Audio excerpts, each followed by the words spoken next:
Yeah, so this is going to be this call is about leverage, right? It's everything leverage. So again, just kind of like what I taught you guys yesterday, creating content. I personally love creating content with a learning environment instead of a teaching environment, which is what I learned from Myron, right? So Mhm. myself or Phyllis will always have a topic for you guys, and I think today's topic would be about 15 minutes long, but it's going to really get you guys going in the right direction of why we decided to do this. And by the way, we're also going to bring you more friends right soon here. So we just want to let you are actually we work with, so me and Phyllis have worked separately together for the last 5 years, and the reason why we did that is because she's passionate about the virtual assistant side, and that Mhm. Yeah. that was kind of, it was guided, quite honestly, by God, but it really also, in our real world, our 3D world, it was really by accident, right? And it really, it's now an 8-figure business by accident. Let's just put it that way, right? That's So awesome. so the Yeah. so the cool yeah, the coolest part about that is we know what works. We know the center of all of this universe is virtual assistants that Mhm. that will help you close the gap from all the things that you where you are to where you want to go, all the things that you want done to what you need done, all the things that you're learning to all the things that you need to execute and implement, right? And that was the big gap we saw. We're like, oh my God, like who, all these things that need to be done, who's going to do it for everybody? And we looked at us Mhm. and we're like, wow, who's what has been the driver of our business other than us? And it's been our team. And that's why we were so passionate about joining forces together to do something like this.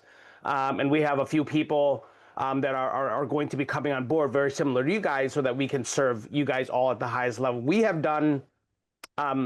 mainly done it for people. That was our business before this, but we realized, oh my God, why don't we also not only just, why don't we teach people this, right? We live an amazing life. We travel the world. We do all these things, and we get things done, and we're doing more without having to do more, right? That's really the whole. Yeah. Yeah. Yeah. So And one of my primary question that I want you to learn moving from today, right? Especially like what you were saying, man, I wish somebody can do this for me, right? That is a good question. If not, I would write down this question is, what can a virtual assistant do for me? Okay, Dana, I want you to write that down too. What can a virtual assistant do for me? Okay. This word have changed my life. I don't really necessarily do a lot of one-on-one coaching unless it's high end. I never set up my Facebook group. I never set up my WhatsApp. I pretty much do not do anything besides sitting here and talk to you. Other than that, everything else is done by my virtual assistant. This didn't come really easy. They actually have to come to me that, what do I really want? Okay. That's a good question too. Like always consistently asking yourself, because this is a new business that you're running. What do I really want? What can a virtual assistant do for me? Okay. What do I really want? What can a virtual assistant do for me? At the very, very beginning, I have made a decision. I rather pay for result instead of spending my time for results. My time, especially for you two, is connecting with people, asking people to invest, or creating a course to sell to somebody, or learning from someone, right, about a new thing that you need to learn so they can implement. The implementation should be all done by the VAs. And the expectation is they should be only 80% good.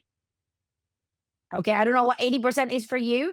At the very beginning, when I hear about this, I get very nervous. It's like, oh my gosh, 80%? What happened to that 20%?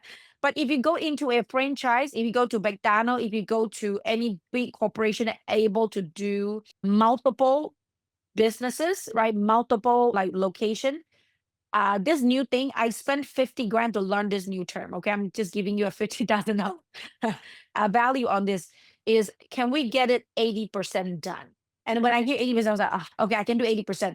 Because nobody can be you, Ed. Nobody can be you, Dana. If we expect 100% done, technically that means that you're just going to do everything by yourself, and you're going to get frustrated, and you're not going to be able to scale. My standard, actually, the truth is much lower. I just expect my team to get 60% done than my 100%. If they get 60% done, then I know I can grow them into 80%. And if 80 and my 80% technique is like other people 120%, but we're not gonna talk about that. But the key is that if they can get 80% done, allow them to get 80% done because that means that you're cloning yourself more. The goal is to clone yourself. Right now, we have 50 people under our company. If let's say everybody only work majority of them work full time and some of them work overtime. So if we say 50 people times 40 hours a week, that is 2,000 extra hours that I have. That I have. And if let's say we said, let's lowball it. I like to lowball. I like to under promise, over deliver. Let's say they're only 60% good of me. Okay. Just 60%. That means that I get an extra 1,200 time, 1,200 hours that Phyllis have gained extra. It's a standard. If you want to make $1 million, right? And you only work 40 hours a week, that means you're worth $500 an hour. Okay, you're worth $500 an hour. Now I'm getting 1,200 extra hours times 500. That means that every week I am gaining $600,000. You get what I'm saying? Every week I'm gaining $600,000. Now the question is, how can I better use of this time to make me more money? A lot of people doesn't really think about it in that sense, like what Myron I've talked about, the rich people mindset and the poor people mindset. The poor people mindset is how much does this really cost me? The rich people mindset is how much more value can I make from it? I actually learned this concept from multifamily. Actually, the truth is, I remember when we walk into multifamily, they said, call your credit card company, right? Increase your limit. I don't know whether they talk to you about this or not. And then they say, what makes you money doesn't cost you anything, right? What makes you money doesn't cost you anything.